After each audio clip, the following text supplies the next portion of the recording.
Winter, 1918. The coldest stretch anybody on the eastern seaboard could remember, and there was coal in the ground and coal in the rail cars, and almost none of it in people's cellars. The government had a man named Harry Garfield running something called the Fuel Administration, and that January he did a thing that sounds made up now. He ordered the country to go cold on purpose. Factories dark 5 days running, then dark every Monday after. They called them heatless Mondays. City folks sat in their coats and waited on a delivery that might not come. Now up on the ridges where my people are from, that winter came and went, and most of them barely looked up. Not because they were tougher than anybody else, because they had never once in their lives depended on a man in an office to keep them warm. They knew how to do it themselves, with wood and stone and wool and a handful of tricks that cost almost nothing. And here's the part the history books skip right over. Those weren't backward methods. The United States Census will tell you that as late as 1940, 3 out of every 4 American homes still heated with wood or coal, and those families were not freezing to death. By the year 2000, that number was down under 5 in 100. Something changed. And it wasn't that the old ways quit working. It's that somebody started selling something easier, and a couple of generations set the old knowledge down and plumb forgot where they'd put it. I'm going to hand 19 of those tricks back to you today, counted down, and the 20th, number 1, is the one that ties every last one of them together. Stay till number 7, because a wartime government printed pamphlets to teach it to households and then quietly stopped. Number 4 is one your county clerk might make you buy a permit for. And I'll be straight with you about number 2 right now. Number 2 isn't a heat trick at all. It's the single thing that decides whether the other 19 can keep you warm or carry you off in your sleep. Do not skip it, because the real question here was never what we lost. It's who came out ahead when we forgot. And let me say this plain, up front, so nobody thinks I'm peddling a conspiracy. Nobody robbed you. The gas company didn't sneak into your grandmother's kitchen in the night. They sold convenience, the way any business sells the thing people will buy, and convenience won. That's all it was. Markets do that. Getting outsold is not a moral failing on your part, but convenience you can't reproduce yourself is a kind of leash, and every trick on this list is you taking a little slack back into your own 2 hands.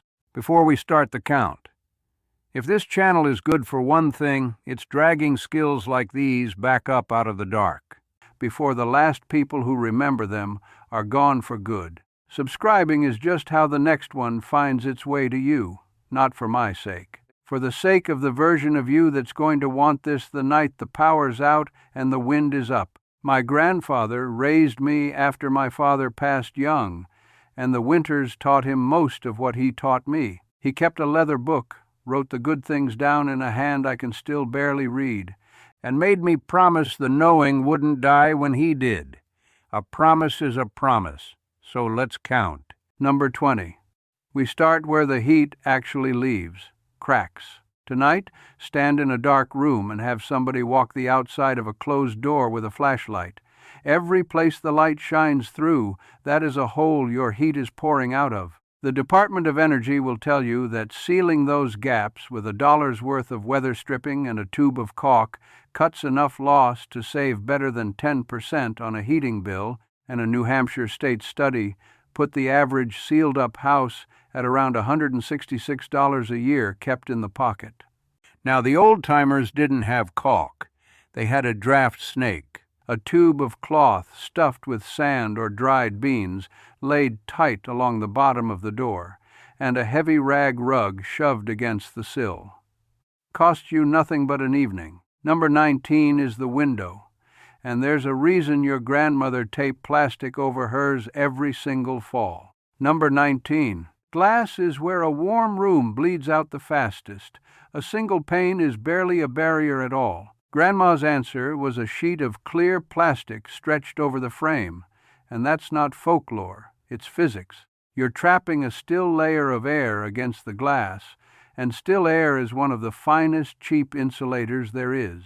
A hardware store shrink film kit runs about $10 for a couple of windows and can cut the heat lost through that glass by close to half. No kit handy? A sheet of bubble wrap misted onto the wet glass, bubbles facing in, does most of the same job for pocket change. And here's the who came out ahead part, said gently. When heat got cheap and houses got sealed tight at the factory, nobody needed to teach this anymore, so it stopped getting taught. Not a plot, just nobody profits from a thing you do yourself with $10. Number 18 is the trick with a sheet of shiny metal. Number 18. If your stove or your heater sits against an outside wall, a good share of its warmth is radiating straight into that wall and off into the cold night, doing you no good at all. Put a reflective barrier between the heat and that wall, and you bounce it back into the room where you live. A study back in 1995 measured exactly this. Plain foil behind a radiator dropped the heat lost through the wall behind it to less than a third of what it had been, and trimmed the whole room's energy use by as much as 6%. The University of Salford ran it again in a lab and got the gas use down near 3% on a cold winter day. Cut yourself a panel of foil-faced foam board. Set it behind the heat source about an inch off the wall, shiny side facing the room. Few dollars. Number 17 is a pair of curtains and a habit, and the habit is the part almost everybody gets backwards. Number 17. Heavy curtains are only half the trick. The other half is timing. The Department of Energy says a good insulated curtain, sealed close to the frame, cuts the heat loss through that window by about a quarter, and a honeycomb cellular shade pushes it past 40%. But here is the habit. On a sunny winter day, you open the curtains on the south side of the house up wide and let the sun pour in and heat that room for free. The minute the sun leaves them, you close them up tight to hold what you caught. Open by day, shut by dusk. Most folks leave them shut all day long to keep the cold out, and they throw away the best free heat there is, which is exactly what number 13 is built on. Number 16 first. And it's why every old mountain house had rugs on the walls, not just the floors. Number 16. You've seen the old photographs, quilts, and woven hangings up on the walls of a cabin, and you figured that was decoration. It was insulation. A cold wall and a cold floor pull the warmth right out of a room and right out of your feet. A rug lays a blanket of still air and fiber between you and that cold, and a heavy hanging on an exterior wall does the same for the room. Even the state energy folks up north still list put-down area rugs as a real way to feel warmer without ever touching the thermostat. Costs you nothing if you've a spare blanket to spare. Number 15 is a little switch on your ceiling fan that almost nobody ever flips. Number 15. Heat rises. In any room with a bit of ceiling, all your warm air is up top doing nothing for you while you sit cold down at the floor. Nearly every ceiling fan has a small switch right on the body that reverses the direction it spins. Run it clockwise on the very lowest speed, and instead of blowing air down on you, it draws the cool air up the middle and eases that trapped warm air back down along the walls to where you actually live. Costs you about the electricity of a light bulb. Flip it tonight. Number 14 is the oldest heating idea there is, and it's just a door. Number 14. Here's a truth the whole house world would rather you forget. You do not need to warm rooms nobody is standing in. Our grandparents didn't. They shut the doors, closed off the parlor and the cold bedrooms, and lived the winter in the kitchen where the stove was. You can do the same in any house today. Close the doors to the rooms you're not using. Hang a heavy blanket across a doorless opening to a hall or a stairwell. Shrink the space you're actually asking to keep warm. The Department of Energy's own numbers say every degree you're willing to give back saves you around 1%. And setting the bulk of the house cooler through the day can save up to 10% a year. You're not heating a house. You're heating a room and a body. Number 13 puts the sun itself to work. All right. Everything up to here is the quaint stuff, the kind nobody would ever write a rule against. From here on down, we get into heat you make and heat you store, and a couple of these your local government has firm opinions about. The stakes climb from here. Number 13. The cheapest furnace ever built is the sun, and it is already aimed at your house. Any window that faces within 30 degrees of due south catches about 90% of the winter sun's heating power. The glass lets that sunlight in, then traps the warmth it turns into. That's the greenhouse effect, working for you in January. So clear the south windows of anything blocking them, let that low winter sun drive deep into the room, and set something dark and heavy right in the patch of sun to soak it up. On a bright, cold day, a south room will outwarm a north room by 10 or 15 degrees on sunlight alone. Costs nothing, and the gas company sees none of it, which is the whole reason it never made it onto a billboard. Number 12 is how you hold that free heat after the sun's gone down. Number 12. Sunlight in the daytime is free. The old trick is holding it into the night, and the cheapest thing on this earth for holding heat is plain water. Pound for pound, water stores more heat than stone, more than brick, more than nearly anything you can get for free. So set a few dark jugs, or a barrel painted flat black, right in that patch of south sun. All day they quietly drink up the heat. All evening, long after the sun is gone, they give it back slow and steady into the room. A row of black water jugs on a sunny sill is a battery that charges on daylight and discharges into your cold kitchen at night. Free to fill. Number 11 is the one that goes to bed with you, and it's carved out of stone. Quick word, and then I'll get right back to it. There is far more of this than fits in one video. I've been gathering the whole of it for years, everything my grandfather set down and everything I've added since, and I finally put it all together in a book. It lives over at my site. Links down below. It's the long version of what we do here. It's there if you want it, and that's the last you'll hear me mention it. Now, number 11. Number 11. This is the one your ancestors actually reached for on the bitterest nights.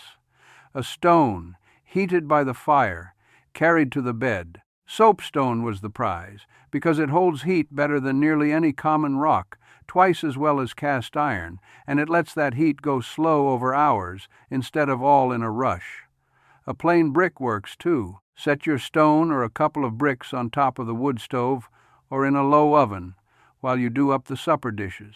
Then, and hear me clearly, wrap it in a good thick towel before it goes anywhere near a bed. A bare hot stone will scorch cloth and skin both. Wrapped right and tucked at the foot of the bed, it'll keep your feet warm most of the night. Number 10 is the softer, wetter cousin of that, and there's a wrong way to do it that sends people to the emergency room. Number 10, the hot water bottle. Sounds too plain to bother teaching. It isn't, because folks hurt themselves with it every winter. Never fill it with boiling water. Boiling water can split a seam or scald you straight through the rubber. Heat your water to hot but not boiling. Fill the bottle no more than about 2/3, then press the air out before you cap it so it doesn't balloon up.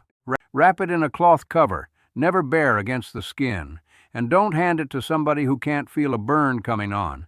The very old, the very young, anybody with poor feeling in the feet. Done right. It's hours of gentle warmth for the cost of heating a kettle. Number 9 turns the whole idea of heating on its head. Number 9. Somewhere along the line, we got this backwards. We started heating an entire house just to keep one soft body comfortable. Our grandparents did the opposite. They kept the body warm and let the house stay cool, and they were not miserable, they were dressed. Wool is the miracle here. Wool holds its warmth even a little damp, which cotton simply will not do. Wool socks, a wool layer, and yes, a cap, because you shed real heat off a bare head and neck in a cold room. Do that, and you can drop the thermostat down into the low 60s and feel just fine. The Department of Energy says setting it back like that saves around 10% off your heat for the year, roughly 1% for every single degree you're willing to give. Dress for the house you've got. Number 8 is where you sleep, and it's a trick with a canopy. Number 8. Ever wonder why the old grand beds had 4 tall posts and heavy curtains all the way round? It wasn't for show. A curtained bed is a tiny room inside your cold room. You draw the curtains shut, and the only thing heating that little pocket of air is you. Your own body warms it in minutes, and the curtains hold it right there all night long. You don't need a fancy 4-poster either. A canopy of blankets over a simple frame, or even a low tent of quilts, does the very same thing. The smaller the space you ask your body to heat, the warmer you sleep, free. Number 7 is the one a wartime government thought was important enough to teach the whole country, then let it forget. Now we cross over into the part of this list that's about fire and fuel, real heat that you make. And this is where the rules start showing up, and where you've got to start being careful, because done wrong, from here down, these can hurt you. Stay close. Number 7. This one doesn't heat your room. It saves the fuel you'd otherwise burn heating your food. And in a hard winter, that is the very same thing as heat in the bank. It's called a hay box, or a fireless cooker. You bring a pot of beans or stew to a hard rolling boil for 10 or 15 minutes, then you bury it, still sealed and still boiling, down in a box packed tight with hay, straw, wool, or old blankets. The trapped heat finishes the cooking over the next few hours on no more fuel at all. And this is not some fringe idea. During both World Wars and the Great Depression, the government promoted these to families to stretch rationed coal and gas, and cooks measured the fuel saved anywhere from 20 to as much as 80%. One safety rule you cannot skip. The food has to stay above 140 degrees the whole time, or bacteria move in. So it goes in boiling hot, it stays heavily insulated, and it's best for big pots of beans, grains, and stews, not delicate little dishes. Number 6 is the appliance that did 2 jobs on one fire. Number 6, the wood cookstove. For 100 years, this was the beating heart of the American home, and here's why it mattered so. It did 2 jobs at once. It cooked every meal, and it heated the room the family actually lived in, all day long, off the same wood. No separate furnace, no separate bill. The kitchen was warm precisely because supper was on. When central heat and the electric range came along and split those 2 jobs apart, you suddenly had to buy and burn fuel for each one on its own. That's no scheme. It's just what happens when convenience gets sold to you in pieces. A good used cookstove still earns its keep on a homestead to this day. Number 5 stops chasing warm air around entirely and warms the mass of the house itself. And this next one is where your county might actually get involved. Number 5. Everything so far chases warm air around a room. This does something a good deal smarter. You burn a hard, fast, hot fire for an hour or 2 inside a great mass of brick or stone, and that mass soaks the heat up and then radiates it back into the house, gently, for the next 12 to 24 hours off a single fire a day. It's called a masonry heater, and the idea is ancient. The Romans were running heat through masonry 2,000 years ago. And here's the thing that ought to make you sit right up. The United States Department of Energy points to the masonry heater as the cleanest and most efficient way there is to heat a home with wood, better than any iron stove, because it burns so hot and so complete that almost none of the heat escapes up the chimney. It stayed common all through northern Europe and stayed rare over here, mostly because the skilled builders who knew how to lay one never crossed the ocean. This is a real build, and you'll need to sit down with your local code office and get the chimney done exactly right. But nothing on God's earth warms a house like warm stone. Number 4 is the poor man's version you can build yourself, and it's the one with a permit problem. Number 4. If a mason-built heater is out of reach, its do-it-yourself cousin is the rocket mass heater. Same principle, built cheap, a tight, insulated little burn tunnel that pulls a hot, nearly smokeless fire, and then the hot exhaust runs the length of a long bench packed with earth or cob, which soaks up the heat and warms the room for hours after the fire's dead out. Folks heat whole cabins on a few armloads of small sticks a day. Now the honest part, because I will not let you walk into this one blind. This is real fire and real exhaust inside your home. It has to be built right and vented right to a proper chimney, and a lot of places will require a permit and an inspection, and some won't approve one at all. Do not ever freelance the exhaust. And that brings us right up to number 2. The thing I told you decides whether any of this keeps you warm or kills you. Almost there. Number 3 is the mistake that makes half of all wood heat fail before it starts. Number 3, you can own the finest stove ever built and still freeze, and still burn your house down, if you get this one wrong. Wet wood. Green, freshly cut wood is close to half water by its weight, and when you burn it, most of your fire's energy is wasted just boiling that water off instead of heating your room. Worse, that cool, smoky fire coats the inside of your chimney with creosote, and creosote is exactly what chimney fires are made of. The fix is old and it's free. Split your wood, stack it up off the ground, cover the top but leave the sides open, and let it dry 6 months to a year before you ever burn it. The EPA's own Burn Wise program says to get it under 20% moisture, and a little moisture meter to check it runs about $15. Seasoned wood gives you nearly double the heat and a clean chimney both. Now, number 2. I told you at the very start that this one isn't a heat trick, and it isn't. It's the reason I can teach you all the rest with a clear conscience. Every single method on this list that carries a flame, the stove, the cook stove, the masonry heater, the rocket heater, every one of them makes carbon monoxide. You cannot see it. You cannot smell it, and it kills quiet in your sleep. The Centers for Disease Control counts more than 400 Americans dead from accidental carbon monoxide poisoning every year, and over 100,000 more in the emergency room. And the Consumer Product Safety Commission names heaters as one of the very top causes of it. Remember that winter of 1918 we started with people sitting cold and waiting on the coal man.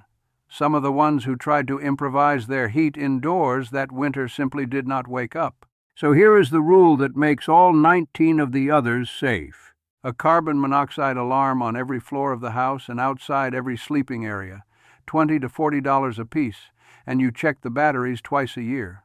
A real chimney, real ventilation, and never ever an unvented flame in a closed-up room. And this is exactly why you'll catch me waving off those viral videos of a clay flower pot set over a few tea candles. It does not make any real heat, and sealed up in a small room, it can make the very gas that kills you. Do number 2 first, or do not do any of them. Which brings us, at last, to number 1. Number 1 is not a trick at all. It's the thing all 19 of the others were quietly pointing at the whole time. Call it heat sovereignty. The plain old freedom of never once being cold because somebody far away flipped a switch, or raised a rate, or couldn't get a truck up your road. That is what your great-grandparents had, and what most people traded away without ever noticing they'd done it. Not because those people were stronger than us, because warmth to them was something they made out of wood and stone and wool and sunlight and know-how, and nobody could take it from them and nobody could bill them for it. That's the whole game right there. Every trick on this list is one more inch of that put back into your own hands. You seal a draft, you take an inch. You hang a curtain, catch the sun, warm a stone, season your wood, you take another and another. And one cold day when the wind is howling and the lights are flickering, you'll be the calm house on the road, warm and quiet, because you never handed all of it away in the first place. That is not doom. I'm not up here telling you the lights are about to go out. I'm telling you it feels awful good to know you'd be just fine if they did. So here's what I want from you, and it's small. Don't run off and try all 20. Pick one. This weekend, take a flashlight to your doors and windows and seal the 2 worst leaks with a $5 roll of weather stripping. That's number 20. Tuesday, put $10 of shrink film on your coldest window, number 19. One evening this week, stack and cover your firewood so next winter's is bone dry, number 3. And before you light a single thing, $40 on a carbon monoxide alarm, number 2. No exceptions and no excuses. One thing, that's how the old ways come home, not in a weekend, one handhold at a time. Now I want to hear from you, because I'll tell you the truth. Half of what I know came to me exactly this way. Down in the comments, tell me the trick your grandmother or your grandfather used to stay warm. The thing they did in your family, in your corner of the country, that you have never seen anybody else do. Whichever one gets the most people talking, that's the one I'll go deep on next and teach the whole of it.